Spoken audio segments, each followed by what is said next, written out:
Good morning, everyone. Welcome to this Montana Book Festival event, a conversation with Marie-Helene Bertino and Lara Ehrlich. My name is Lauren Korn. I'm the director of the Montana Book Festival. Thank you for joining us today, and thank you to our Collector's Edition sponsor, Whitefish Review, for supporting us, and in doing so, supporting contemporary literature in the American West. We absolutely could not put on this festival without our sponsors, so thank you again. We're really excited to welcome Marie and Lara today. They're going to be officially introduced to you by writer and podcast picnic co-host Connor Southard. So I'm gonna throw it over to Connor. Thanks, Connor. Hey, thank you, Lauren. Hey, everyone. Really excited to be introducing our two panelists today. First, we have Marie-Helene Bertino, who is the author of the novels Parakeet, which was a New York Times Editor's Choice, and 2 a.m. at the Cat's Pajamas, which was an NPR Best Book of 2014. She also wrote the story collection Safest Houses, which won the Iowa Short Fiction Award. Her work has received the O. Henry Prize and the Pushcart Prize, and in 2017, she was the Frank O'Connor International Short Story Fellow in Cork, Ireland. She teaches in the MFA programs of NYU, the New School, and the Institute of American Indian Arts, and lives in Brooklyn, where she was the associate editor for One Story and Catapult. Her fourth book, the novel Beautyland, is forthcoming from FSG in 2022. And I also want to add, Marie was our valiant visiting professor here during the tumultuous spring semester, so I want to thank her for that as well. And then we have Lara Ehrlich. Lara's work has been published in literary magazines, including Friction, Hunger Mountain, and Story Quarterly, and has been recognized with many awards and fellowships. Most recently, Animal Wife received Red Hen Press's Fiction Award, judged by New York Times bestselling author Anne Hood, who called the collection sensual and intelligent with gorgeous prose. Animal Wife, which launched on Tuesday, has been praised as remarkable by LitHub, who said the collection is a standout in a season full of amazing new releases. Lara lives in Connecticut with her husband and four-year-old daughter. Welcome.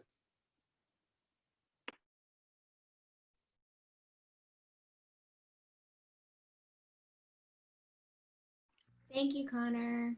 Thank you, Connor, and thank you to Montana Book Festival for having us. I'm really excited to be here with you, Marie, especially since, as you know, I took your course through Tin House and have just been a fan of yours ever since. So this is really exciting. I know, I feel exactly the same, especially after reading Animal Wife. I'm super excited to talk about transmogrification and all the different ways we can push against being women and our the class that you mentioned is Eternal Sunshine of the Spotless Story. And in that class, we talked a lot about messing around with the laws of physics and time. So it was a rare treat to read your collection and get to see how you did those things and how you were already in conversation with those concepts. So it was a treat. I'm so happy to be here with you. Thank you. No, I feel the same. And I have to say, I read Parakeet, and I will hold up the beautiful Parakeet in almost one sitting, except to, eat dinner the other night. And it is, as you say, full of the same sorts of themes of shifting time and place, and the way that we can use form and story to draw out the inner and psychological turmoil of characters through form. So I'm really excited to talk with you about that, particularly elevators that only open to one floor and women who awake as their own mothers, and all of these great transmogrifications, that's a hard word to say, that we can pull out of each other's work. So let me ask you first, let's talk about transmogrification, and then I'd love to hear a little bit of Parakeet. But can you tell me, so in our earlier conversation, we talked about how you get asked frequently about birds. And so I won't ask you about birds, but I will ask you to tell me a little bit just about the book in general. So tell me a synopsis of the book, and then the role that birds play in the book. Sure. I won't ask you to explain birds. But... Sure. Well, I don't know that I could explain birds in a way that wouldn't be insulting to birds and anyone listening. But I will say, and it's funny because that I do get what's the deal with birds a lot. So I actually had to ask myself, what is my deal with birds and animals and stories? And I was just visiting my mother, who lives in a bird sanctuary, next to a bird sanctuary in an area around Cape May, New Jersey. And I realized, and she lives in the house that my grandparents built. So I've been going down there to the bay there for my entire life. And we've had the house for 60 years. And birds there are so utterly present. You're constantly aware of them, and you're constantly mentioning them, noticing them. And I realized that I've just spent my whole life observing them. Even while I was there, we saw an osprey, and we have 2 little dogs. So we're worried about hawks and birds of prey, which are down there, eagles and falcons and things. And so the osprey was the thing that happened the entire day. I mean, we were watching that thing for hours and hours as it just stood there surveying.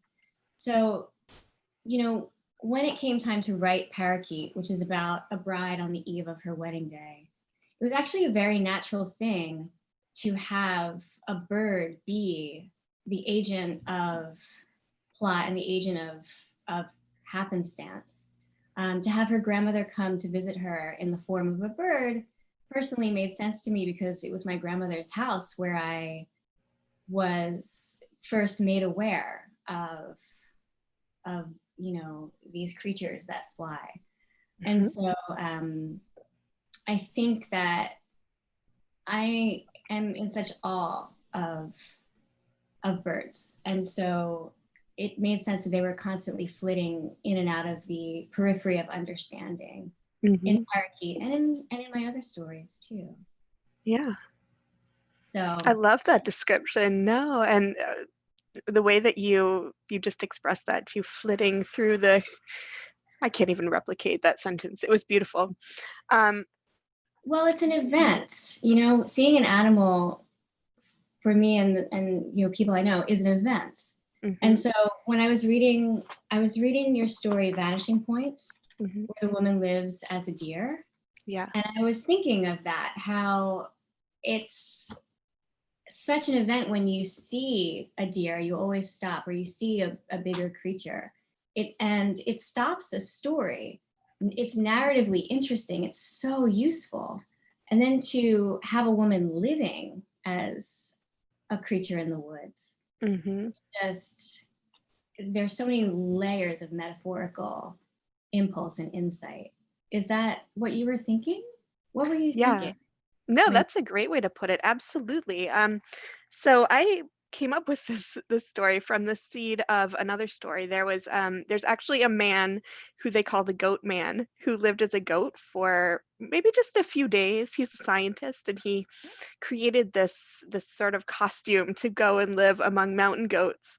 And that sort of intrigued me, and spun out the idea of a story of a woman who might cloak herself in the skin of an animal to go and live a life that's different than the one that she currently exists within and feels constrained by. So this was this woman's attempt at freedom, was to create an exosuit of a deer, a sort of mechanical deer suit.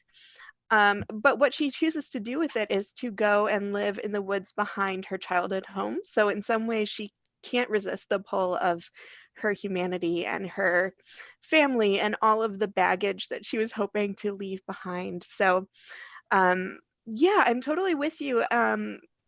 When we think about animals and the way that they can serve as metaphors or symbols for parts of ourselves that we can't express through our human limitations. And I saw that in Parakeet as well. There are not just parakeets, but other birds throughout this book that the bride encounters in just this 1 week that she's living on Long Island, as we know to say from the book. She's very specific about being on Long Island in preparing for her wedding. And I love the sense too that I guess like the woman in The Vanishing Point and many of the other stories in my book, your bride is trapped both psychologically within this um, transition period where she's transitioning from individual to wife, but also trapped in this in a sense, in that, as I said before, the elevators won't open on the floor that she wants them to. And there's this great line you had toward the end here where oh yeah, panic slips through me as we reach the front door that on any other night I'd assume would lead outside. I worry this wedding will not let me pass, that she's trapped within so many layers of the world that she's really projecting. um, so I know I just sort of said a bunch of stuff, but I'd love to hear you talk a little bit about that, about being trapped, and then maybe you could read us a little bit from Parakeet. Yeah, absolutely. And so this makes me think of transmogrification Mm-hmm. and what maybe some of these changes mean in our stories. So transmogrify is a word that I learned from Calvin and Hobbes, the comic strip where Calvin had a big cardboard box that he wrote transmogrifying machine on, and he would go in there and change into anything like robots, creatures, refrigerators, animals. I think the rule, the implied rule of the box is that he never knew what he would change into when he went in there. So he was always like utterly befuddled and confused as to whatever he would come out having changed into. And I was thinking about that when we were assigned to this panel, because I think that transmogrification is a way of escaping circumstance. So when you're talking about a character, specifically a woman perhaps, being trapped by societal conventions, being trapped a building, an elevator, a hallway, a door, and then, you know, the deeper ways that women can be trapped, that women of color can be trapped. In my stories, the reason I mess with the laws of physics is because it allows my characters to escape their circumstance. So Toni Morrison and Octavia Butler would talk about when they, you know, quote unquote, messed with the laws of physics, and people were like, you know, what you're writing is so speculative and odd. They would say, no, this is very matter of fact for us. This is us telling the truth. And that's how I see it too. So I kind of came around to the negative space of your very smart question, which is, you know, how does the function of being trapped work in the story? And I think it provides a portal so that my women who are normally like self-defeating women on the periphery of society's understanding, going through these moments of tremendous catharsis, normally at moments of great trauma. Yeah, I'm interested in that, and in the fact in the moment of trauma as well, that your character certainly suffers a moment of trauma that I won't spoil for the reader, but a moment of trauma that haunts her and her family, and this transition that she's hoping to make into what she perceives as being possibly normalcy, that marriage to this very normal, kind man might give her some sort of balance or normalcy that she's lacking, and that this state that she's in within this week at the inn might have been caused by or impacted by this trauma that she suffered. And that's something I think that I was thinking a lot about in the stories in my book, like Burn Rubber, where the woman becomes trapped in her car. So there's another instance of a woman being trapped by her surroundings. But this woman didn't suffer a trauma or any particular moment that led her to this place. So I'm just interested in the different reasons that women can find themselves at a breaking point. And sometimes it's a trauma, and sometimes it might just be a compiling of little things and little moments that Suddenly there's a final straw, and it might be something you don't even notice, but it's just a tiny everyday moment. And I think just I'm interested in whether people who are listening right now feel that currently. I know I, as a mother and an employee and a writer, am feeling like there's just this compounding of little stresses that sometimes make me feel at a breaking point. So I think whether it's trauma or everyday occurrences, there are a lot of reasons a woman might find herself trapped. So then can I ask, Lara, is the act of writing also a way of transmogrifying for you? Like, is the actual act of writing it down, would you consider that a way to change your own circumstance? When you're in those tiny mundane moments of feeling trapped that we all encounter every single day. Does the act of writing offer catharsis at all, an elevator of sorts? Oh, an elevator, I love that. Yes, I think so. Right? I mean, as writers, we can write our own worlds that could either be miles away from the worlds that we live within, or maybe just a slightly off-kilter version of the one that we are actually do exist in. So I think what I should probably be writing is sort of really big fantasy to get out of my own head, you know, like with dragons and magicians. And I kind of wish that I could write that way, because that would be really fun and challenging, of course, but very different from writing about middle-aged women sort of traumatized by mundane things like laundry. But there's value in that too, I guess. And oh, I think the difference is negligible between laundry and a dragon.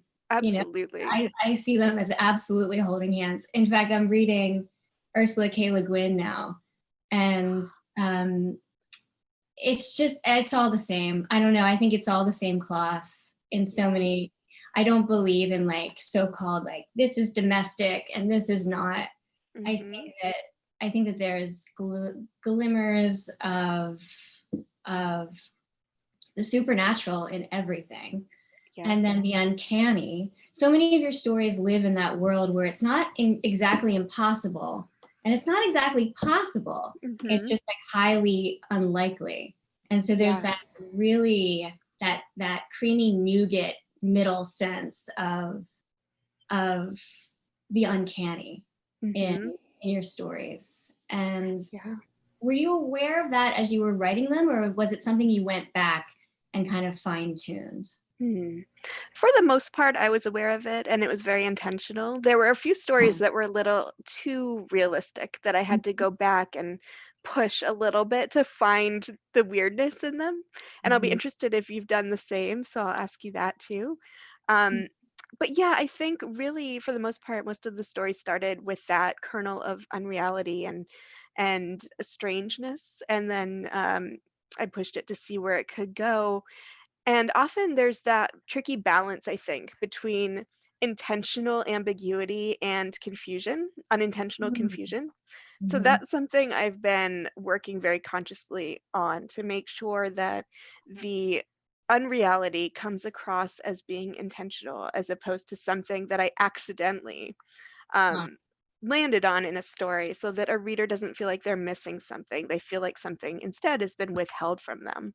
So I'm going to turn that question right back to you, that you actually do very similar work in Parakeet, I think, in moments that seem both totally unreal, but then you realize are actually, well, I won't even say that they are actually real, but other people perceive that unreality too. So then you wonder if this is a shared fantasy, or if it is reality. Like, for instance, the bride who wakes up as her mother one day and asks her sibling to meet her at the museum, and the sibling also sees her as her mother. So then you wonder, well, is she really her mother, or are the siblings existing together within this space? So I'll turn it back to you. Were these sort of natural, or did you have to really dig in and build them out, these types of moments?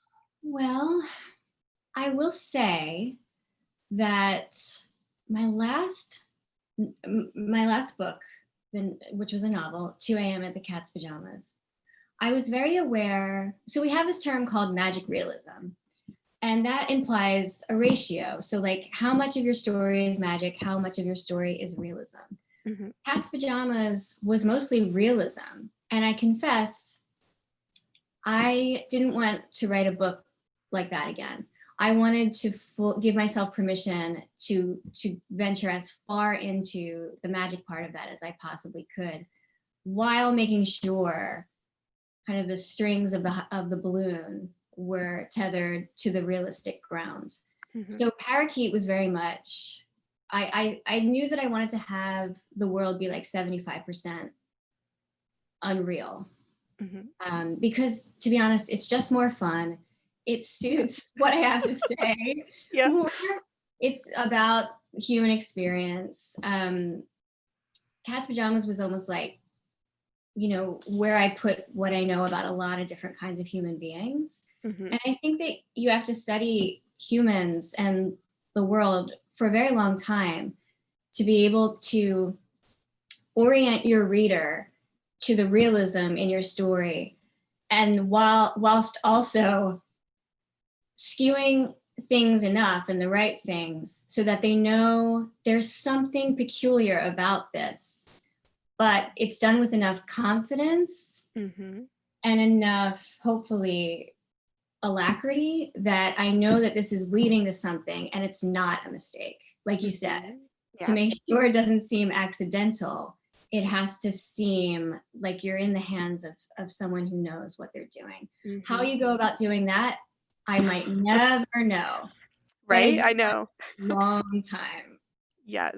You Yeah, I know? think confidence, as you said, has something to do with it. Just having grappled with this for so long that you think, okay, well, I'm as expert as I'm ever going to be at this type of work. So hopefully people will trust me when they read the stories. And But they I see do. a question. Oh, sorry, go ahead. Oh, there are questions. Okay. I mean, I trusted you implicitly.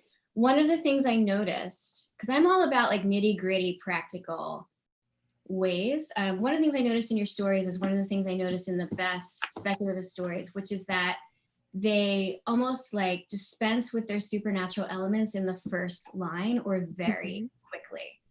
And that's almost to say to your reader, I know what I'm doing. This is not the world you know. Come along with me.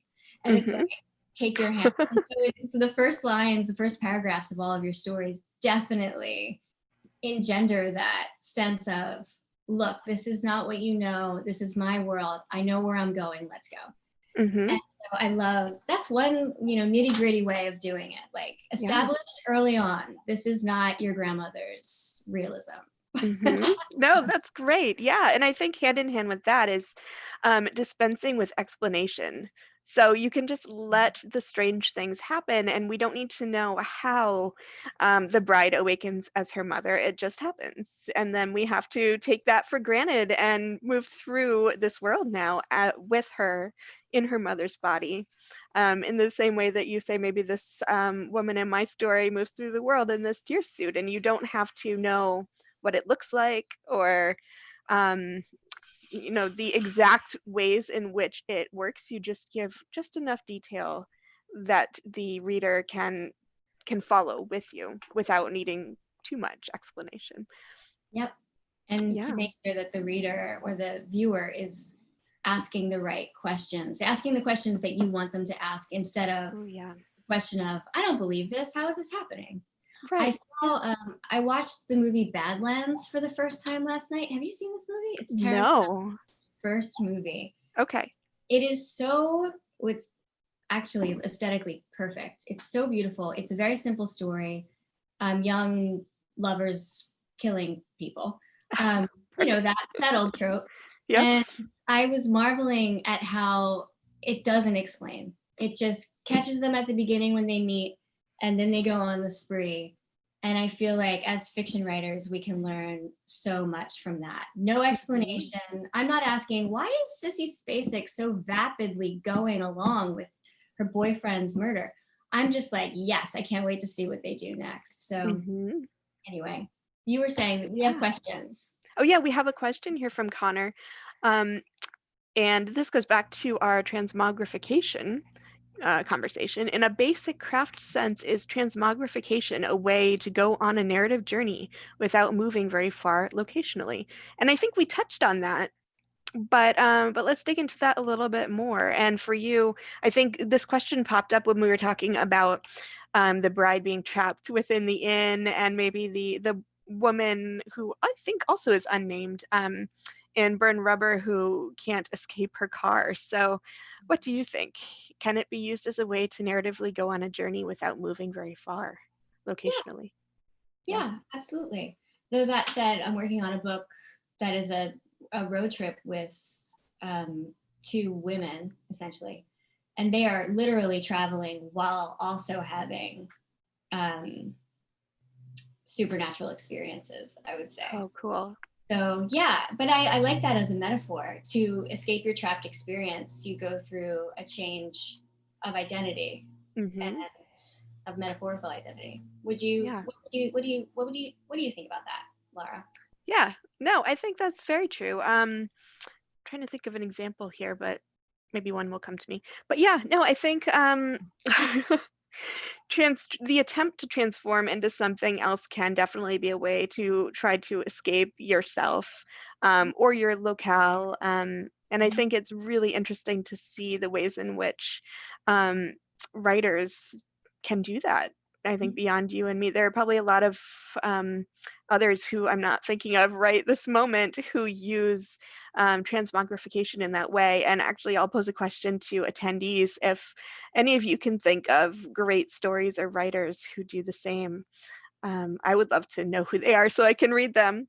And then let's talk about a different kind of transformation, which is the transformation of women from individuals to wives, or from individuals to mothers, the actual physical and spiritual transformations that we make throughout our lives, and how those can be these milestone points where we find a fractioning of our identities, or a shattering of our identities. And I think in your book, there's this great moment, and again, I don't want to give too much away, but during the reception, when the floor actually falls or cracks apart and the bride falls into it. So here was a moment of transition when the literal floor she's standing on splits under her feet and she drops through. So let's talk about those types of transitions and transformations.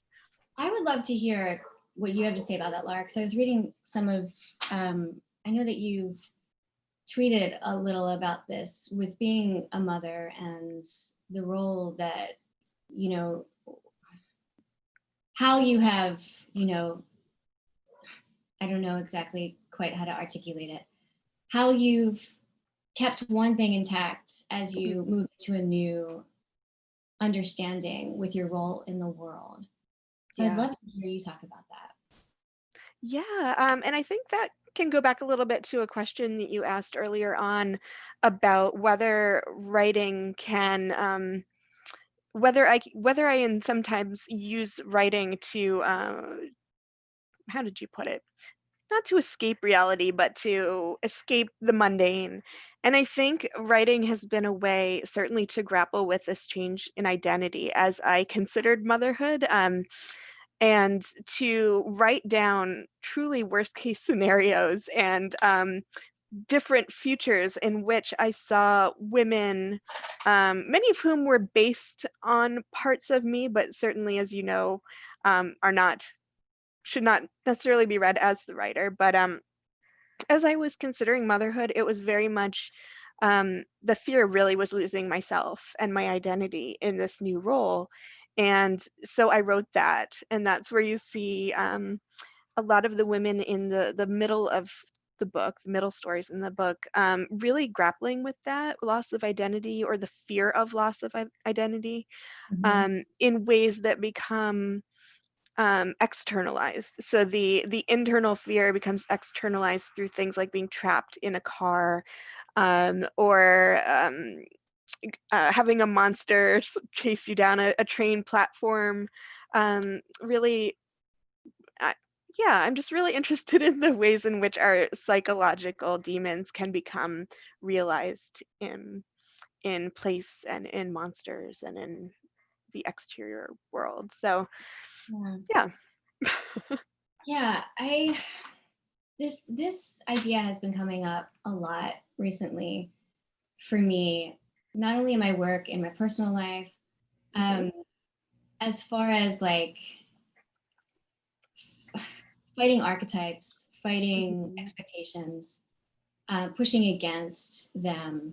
You know, we're in 2020, but I still feel very much that there are all these expectations placed on us. And when I think about, this came up very recently because to be a woman writing at a desk means sometimes to fight so many things just to get the space and time to be at that desk and to have the right amount of concentration. Yeah. And that can be, that actually involves so many things that I actually didn't even realize. Like, they're the obvious things, like those for whom you have obligation to nourish, your children, elders that you're taking care of, a parent who is sick, the obligations you have, but it's also like your history. If you have a history of abuse, if you come from a narrow-minded community that doesn't actually believe that women not only should write, but can write just as well as men, or shouldn't have tenure track positions, or when I say like that Toni Morrison and Octavia Butler were talking about escaping their circumstance, you know, I'm talking about like they had to dream themselves out of systemic violence. And so sometimes I realized recently that all of the different factors I have to fight to get to my desk have made me a little bit tired.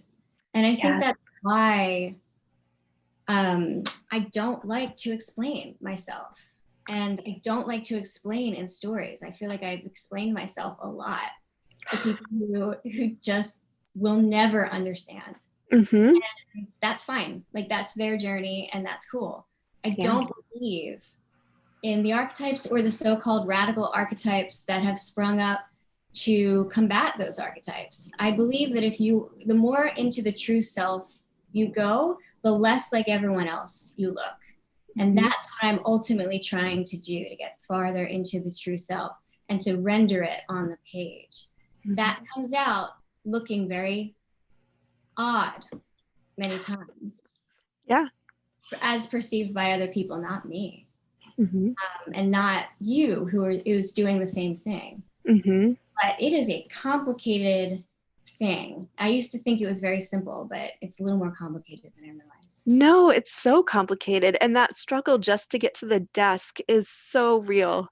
No matter what your responsibilities are, whether you're a mother or an employee or whatever they are, just making that space to sit down and be with yourself and devote yourself to something that others might perceive as being selfish, because it's your time and your attention is devoted toward creating something that for a while only you know about until the book is published and other people have opinions about it. But yeah, and it's tricky, I think. I find myself both tired and also very angry a lot of the time, in part because particularly now, we as women are told that we can have it all. We can be mothers, we can be doctors, we can be writers or follow our passions.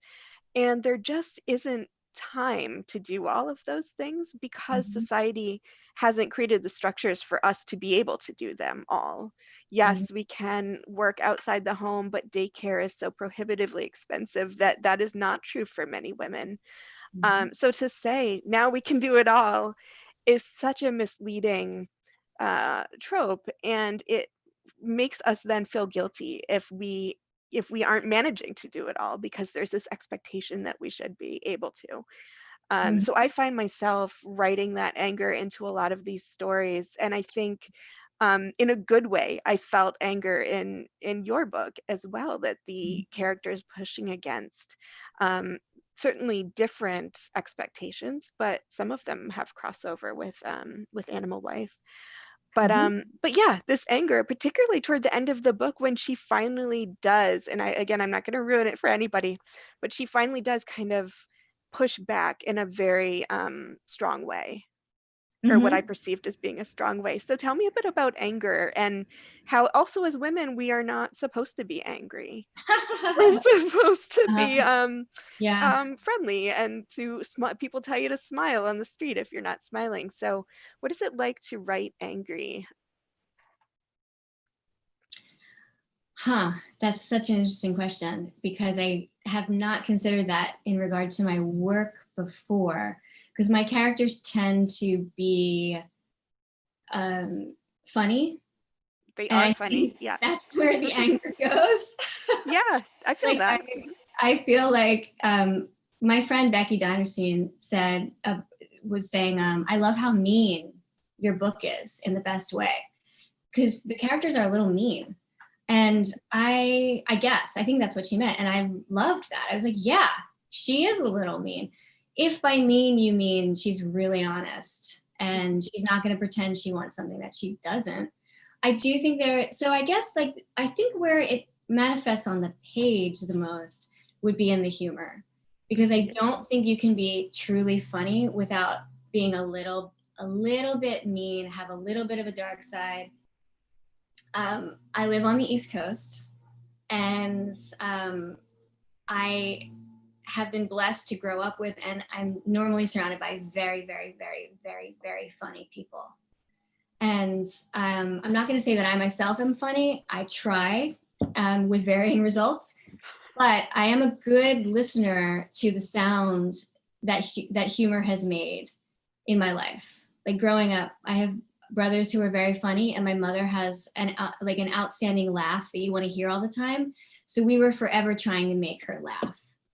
And that, but there was always, humor was a way of, humor was like the way to be acceptably angry, I think. Mhm. I think that's how it comes out in the book. Does that Yeah, make I sense? can see that. Totally, it does. Yeah, and the bride is very funny, um, often unintentionally. It's just her genuineness and her bluntness that comes across with such Mhm. humor, and it's not sort of funny, haha, like stand-up comedian funny. It comes from that deep place of um, self, like distrust in herself, I think. And Yeah. yeah, and it's really beautifully done. I think humor is really hard to write well, and it came across as humor, I think, which also I think that's hard to come across to write too, like humor that actually reads as funny to at least the majority of readers, because everyone's humor is so different. Yeah. But And yeah. it's interesting because reading your book, I wasn't struck by its anger. Hmm. I but I think that it's because I have a different idea of what that is. Like Mm-hmm. a woman being honest, it doesn't read as angry to me, you know? Like Mm. Yeah. I just think it's like you're being told the truth more directly than you're Mm-hmm. used to, maybe, by someone who you've expected to stay quiet, who Mm-hmm. you've expected to be able to wrap up in a cocoon of confusion so that she doesn't know what she's going through. Mm-hmm. But in your stories, like, even if they don't quite know exactly what they're going through in the moment that you're showing them to us, they still have like that declarative sense Mm-hmm. that I think is just, I don't know, maybe I see it more as powerful. Do you feel like Yeah. your characters are angry? That's interesting. Yeah, I think powerful is a great word, or ferocity maybe, or Yeah. wildness. Uh-huh. Um, Yeah, I do think maybe not all of them, but certainly some of them are angry, but not in a violent sense. Mhm.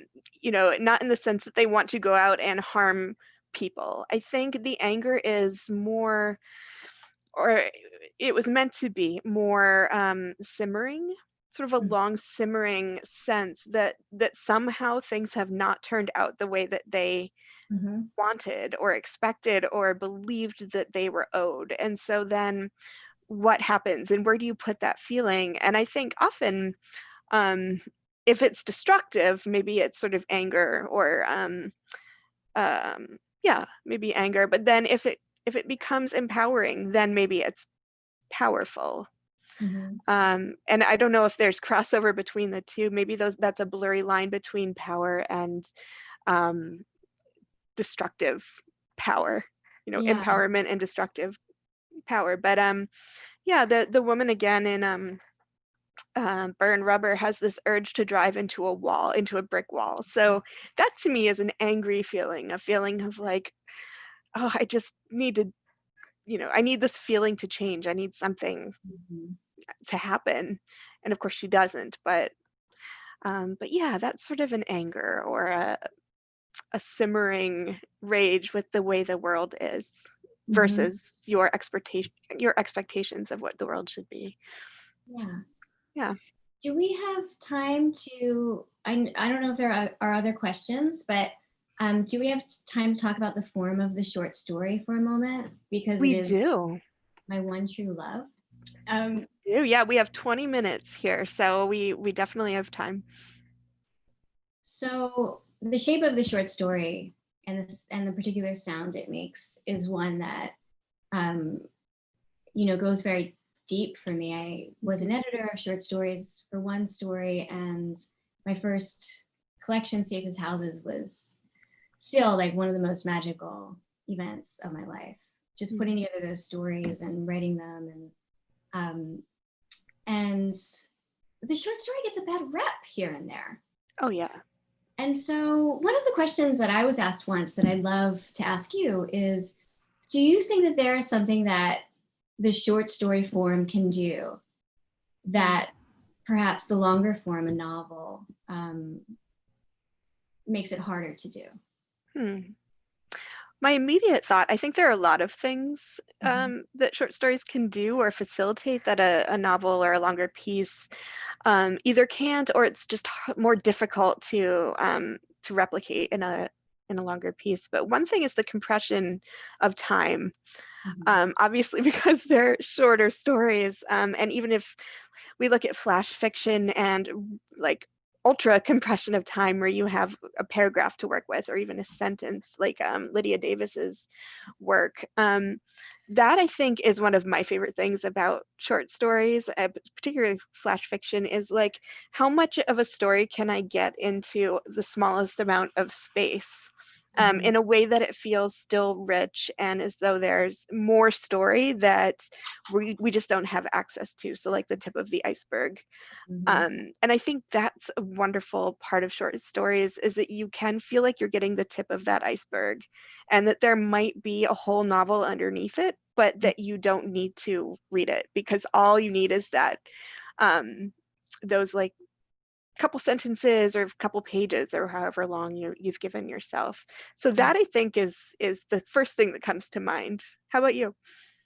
I never understand why short stories aren't more popular because they suit our attention span, our current attention span so well. You can read one in 15 minutes or 15, 20 minutes, and they're like bite-sized perfection. Stephen Millhauser actually wrote, smallness is the realm of perfection. He Oh, was I love talking that. about the short story, but I also took personal metaphorical joy in that statement too. Smallness is the realm of perfection. It's harder to make something perfect when it's on a smaller scale.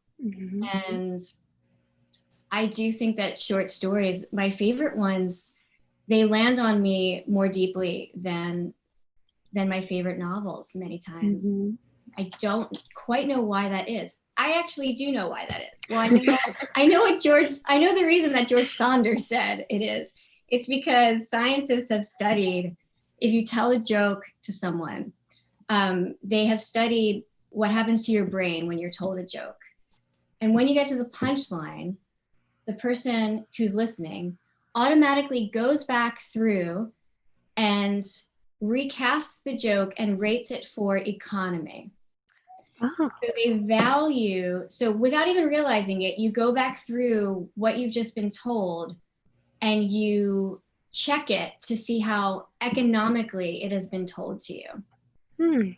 And I think that when you're able to do a magic trick in this on a tinier canvas, there's something that the punch lands a little harder sometimes. In my favorite short stories, Amy Bender, Amy Hempel, good Lord. Some of her stories are in my DNA. I mean, they are so muscle deep.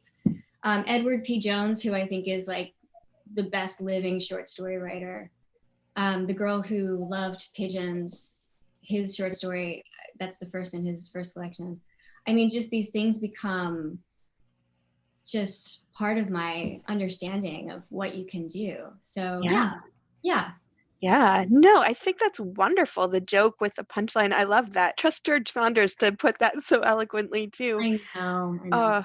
But I love that sense of specificity and perfection of language too. And I notice I love when people ask me about language and prose, because so often, you don't really hear from people about, oh, I love the way you use words. People talk about plot and characters and themes, which are all also, of course, crucial and great to talk about. But Parakeet is just so beautiful. Like every sentence is so economical, not that they are short, but that they use exactly the words that you need to be using in that sentence, and they work together. And I underlined half of this book just for sentences alone. So tell me a little bit just about your love of language and how you craft such beautiful sentences. What is your, not to get into like process, but what is your process of writing beautiful lines? Well, I learn a lot from poets. Mm-hmm. And I was a failed poet. And I grew up wanting to be a professional poet, not really understanding what that was. So I think when I made the transformation to fiction writing when I was 25, that's what I took with me from all my failures at poetry. Absolute merciless devotion to the line. Yeah. And Parakeet actually has some of my most wild experimentations, I think, with poetry on the line. Yeah. And I'm very lucky. I mean, Jenna Johnson, my editor at FSG, I'm very lucky she let me get away with a lot of this stuff. There are I think 3 very long sentences, like pages long sentences, with parenthetical and expressions inside parenthetical expressions. Yep. And I was like, this is never getting published, because I just allowed myself to do what I wanted on the line for the first time in certain ways. Oh yeah, and I know exactly which sections you're talking about. I'm looking for it because I dog-eared probably all of those sections just with big stars and well, anyway. You're so nice, Lara. Oh no, I mean, they were just perfect. And the way it reminded me of the last chapter in Ulysses, when Molly Bloom has this whole internal monologue, and it is just so beautiful and heartbreaking. Just this woman's all of her emotions and thoughts are running together into this stream of consciousness that is just so beautiful. Every word is perfect. And that's what those pages reminded me of. The bride's just the external life that she's living and her internal turmoil are all coming together into this kind of poetry on the page. So it was really, really gorgeous. I'm glad you got away with that. Thank you. And to be even mentioned and compared to Joyce is actually a really high honor. Thank you. I really, really appreciate that. When I was reading, I think that it takes one to know one. It doesn't surprise me that you two consider the line, because I was reading Animal Wife and I put my pencil down because I didn't have to. Not that I would go through and correct anything, but just as a teacher and an editor, Sure. like I'm so used to like even mentally making a little, I would have gotten rid of, and there was just nothing. The observational level of Animal Wife is inspiring, actually, the way you observe animals, because it's really hard. Yeah. This section on, if you don't mind, on page 100, when Diana is with her father, the observation of a deer that we think we've seen a million times, Diana studied the fawn through her father's binoculars, his flanks rippling as he shivered off flies. That's the kind of verb I try to teach my students how to know and use. The white flash of his tail, the way his legs tucked up as he leapt the stone wall like an ocean wave. That's like the right kind of simile. She watched him from her bedroom window. Like I can go through this and use this to show, for instance, my students, this is how you make a verb sing. This is how you observe something seemingly mundane by using language that is unexpected and precise. So important. To do that with animals is doubly amazing, because I think it's hard to observe animals like that. Yeah, I think so too. And thank you. But animals, I mean, obviously we see them all the time, and so I think it's because they are just part of the fabric of our lives. We don't really think about how they move and how they experience the world. And to do that, I think is just really interesting to sit and think, like, what would it actually feel like to be a deer, to like jump a stone wall? And I see that too in your work with the birds, and this amazing first chapter where the grandmother appears as a bird, and just watching her move through this hotel room. And she clings. I should read like a couple lines of yours too, because I remember this. No, I want to. If I can find the line I'm thinking of, I've already read clings. Well, she clings to like the edge of the painting in the hotel room to watch the bellboy come in with whatever he's come in with, and it's just this great moment where, because we know that the character, the bride, perceives this as her grandmother. It's such an ungrandmotherly thing to do, to like land on the corner of a painting and cling to it with her feet. But it makes perfect sense for a bird. So I love how you use like the bird-like motions to or how the bird-like motions are at odds with the person who the bride projects the bird to be, if that makes sense. So so yeah. Like what part of the character? So I'm working with a student who has a talking squirrel. And so we're working on like what part of this squirrel is squirrel and what part of this squirrel is human. Yeah. And so how are you going to have the two sides? How are you going to represent them, and how are you going to have them fight each other? And I want to briefly go back to something you said, Lara, which was we see animals all the time. Yeah. I think we think we see animals all the time, but it's like part of this whole gig as writers is to notice what we're noticing, and notice it in like new, unusual, specific, exact, and unexpected ways. So like it's one thing to see, so like people who live in the woods and see animals all the time might be surprised at how those animals are described on the page, just as like me living in a city who thinks she knows like a city or whatever. I'm constantly newly surprised at the way that people can describe them. And I think that noticing what we're noticing is the whole trick to it. And it can be can be the hardest and easiest thing. No, I think you're right. I remember an exercise that a poet taught in a class that I took, or a workshop I took once. And she had an apple in her bag and she just put it on the table and said, now describe this apple, but in a new way. And it's like, how do you, because the ways you think of to describe an apple are that it's red and that it's like kind of round or whatever, but it was very hard to sit and describe an apple in a new way. And I think that's what we're talking about here too, but just, the animal. But, and isn't that kind of what poets do also, right? They're always describing an apple in a new way. And that's why we love the language they use and the verbs and the efficiency of language.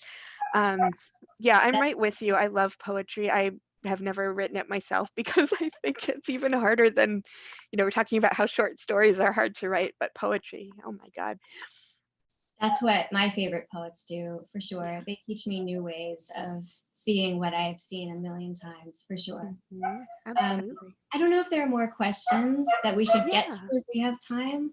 Let's take a pause for a second and ask. I don't see any that have popped up yet, but Okay, great. but we can ask attendees if you have questions. Now's the time. We have 4 minutes left. Pop them in. Yeah. So yeah, speaking of poetry, I've been reading, Ross Gay has a new, it's actually a book-length poem called Beholding. And it's about, he's from Philadelphia, as I am, and it's about Dr. J, who was a Sixers basketball player. And it's about a famous move he made in the 1980s NBA finals. And so the whole book is this one moment, this one move that he made on the basketball court. It's very wow. But it's suspended in time. So he's like talking about everything else, his father, race, throughout this collapsed moment. Wow. It's fascinating. So yeah, I think like if fiction writers who are smart borrow as much as they can from the poets. Absolutely. And tell me again, because I am going to read this, what that one was called. Who was the author? Beholding. And it just Beholding. came out. Yeah, Okay. Beholding. Ross Gay. Ross Gay, I am going to read that immediately. It makes me think of a short story. I'm sure you'll know which one it is, but I've forgotten I'm terrible with names, so who the author or what the title was, but it was a man in line who gets shot through the head. Oh, it's Tobias Wolff's Yes. Bullet in the Brain. Bullet in the Brain. Well, there you go. And it's all this one short story about this one instant where he is shot and the bullet travels through his brain, and it's his sort of dying moment. So that's what that makes me think of too. That's so interesting. Encapsulation of one moment in a longer space, which is the opposite kind of what we were saying about condensing a whole story in a small space. But how can you write about one moment in a large space? And we actually do have a question here. This can be our last question because we have about 2 minutes left, and I will pose it to you. Marie, have you been able to write much in the time of COVID, quote unquote? Do you have advice for writers who might be stuck when it comes to their creative work right now? That's a very short answer. No, I have not been able to write very much in the time of COVID. That will hopefully be changing almost momentarily as I move into a new space. And what is my advice? My advice, well, it's always going to be hard to write for whatever reason. We won't always be in a pandemic. Hopefully we will be in a pandemic for a long time. There are always going to be factors that make writing difficult and things you have to fight to get to your desk, to extend that metaphor. Yes. All I can do is say, cultivate the ability to know when to go easy on yourself and know when to go a little harder on yourself, because you do not have to write every day. Understand that everything, if you're doing it correctly, is writing, so that being the human you need to be to your partner, to your child, to your mother, is also writing. And in those moments, we're gathering so much more than we realize, so that when we are able to return to the desk, we've learned so much more out of proportion with the time that has passed. We're always registering, we're always gathering, we're always hopefully noticing on that molecular level that writers have to know how to do. And so go easy on yourself. It's okay. We're all in the same boat. Unfortunately, not many of us have a paddle right now. So, you know, keep the faith, keep it up. Do whatever you can to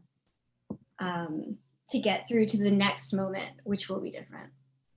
No, I think that's such great advice. It's something we all, you know, everyone, but especially women, going back to our conversation about women, need to hear that you don't have to be a superwoman all the time.